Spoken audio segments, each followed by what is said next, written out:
Shalom. All praises to Yahweh, Bahashem, Yahweh Shai, Bahashem, Rakak Kwadash.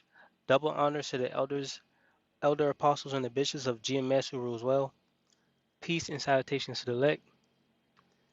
I want to talk about a few things. Basically, ain't no turning back now. Three U.S. troops killed in drone attack in Jordan, more than 30 injured from Iran-backed militia, in the area. So there's no turning back now. Just like we've all been saying, starting with GMS, Elder Apostle, Tahar on down. World War III is coming.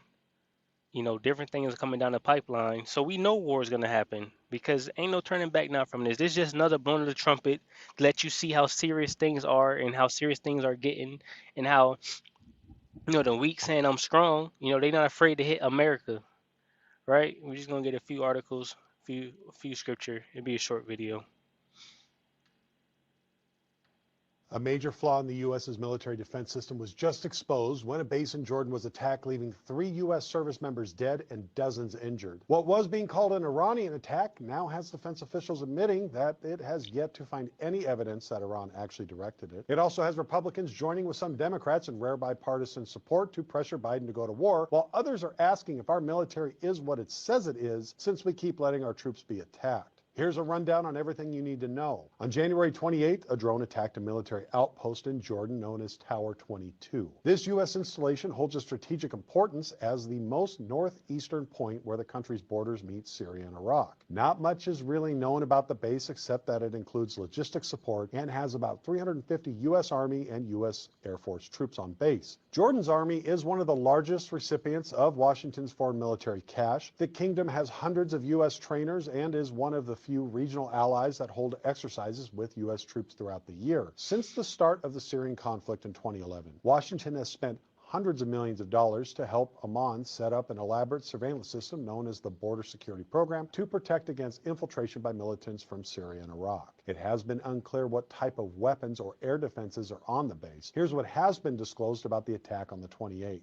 An enemy drone was launched from a location in Iraq by a militia backed by Tehran, according to U.S. officials. The attack coincided with a U.S. drone returning to the base after conducting an unknown mission. The systems in place to protect against enemy aircraft apparently were confused by the two incoming and did not identify the incoming enemy drone as clearly hostile. In turn, it did not take down either drone. Though officials said had the enemy drone been identified properly, that the systems in place could have taken it out. Now the U.S., which has chosen to try and de-escalate things, is facing 3 dead service members on top of dozens injured. Recent attacks with many injured have shown the U.S.'s willingness to accept attacks without dramatic escalation. But now officials are admitting that the U.S. is weighing strikes against militias in Iraq and Syria, as well as within Iran, though also acknowledging an attack on Iranian soil is far less likely. The Reagan administration is the last who attacked Iranian ships and offshore oil platforms in clashes with Tehran, but the U.S. military has not previously attacked targets on Iranian territory since. Former officials have now come out saying the administration might choose from a variety of options short of striking Iranian territory, such as attacking Iran's paramilitary Quds Force personnel in Syria, Iraq, and Yemen, hitting Iranian ships at sea, or conducting major attack on the Iranian-backed militia group that is assessed to be responsible. While the U.S.'s next steps aren't clear, what is clear is that forces attacking the U.S. aren't just trying to show strength. They are looking for a violent response and real escalation.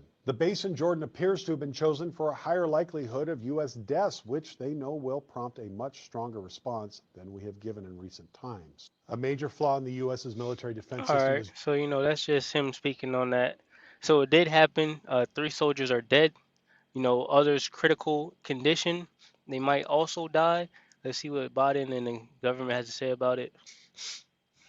It says on CNN, 3 U.S. Army soldiers were killed and more than 30 service members were injured in a drone attack overnight on a small U.S. outpost in Jordan. U.S. officials told CNN, marking the first time U.S. troops have been killed by enemy fire in the Middle East since the beginning of the Gaza war. Biden, we shall respond, President Joe Biden said while speaking in South Carolina on Sunday.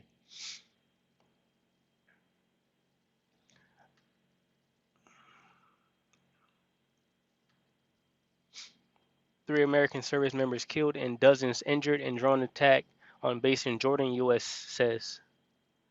All right, here's the map.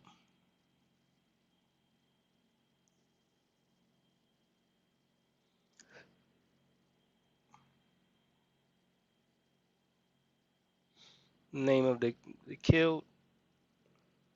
On Monday, the Defense Department released the names of the 3 killed: Sergeant Williams Jerome Rivers, 46, of Carrollton, Georgia.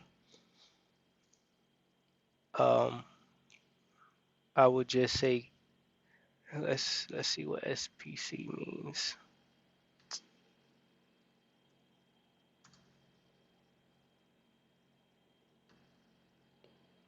Specialist. All right. Specialist Kennedy Ladden Sanders, 24, of Waycross, Georgia, and Specialist Brianna Alexandria Moffett, 23, of Savannah, Georgia. All right, those are the 3 that was dead. Like I said, as you got 30 plus or whoever in critical condition, injured and things like that, they could die. Also, this is the area where the attack happened. We know what's happened over here in the Gaza War and all of that. A lot of stuff happened in this area in the Middle East, right? It's getting hot over there. Anyway, second Esdras 16 and 17. Woe is me, who will deliver me in those days? Second Esdras 16 and 15 through 19. The fire is kindled and shall not be put out till it consume the foundation of the earth, like as an arrow which is shot of a mighty archer returneth not backwards, even so the plagues that shall be sent upon earth shall not return again. Woe is me, who will deliver me in those days? The beginning of sorrows and great mournings, the beginning of famine and great death, the beginning of wars and powers shall stand in fear, the beginning of evils. What shall I do when these evils shall come? Behold, famine and plague, tribulation and anguish are sent as scourges for amendment. Right? And all this stuff is on the way. This is the beginning of sorrows, and it's on the way. Famines, death, pestilence. The beginning. This is the beginning. Right? So these things are coming to pass. This is just a quick blowing of the trumpet. Shalom.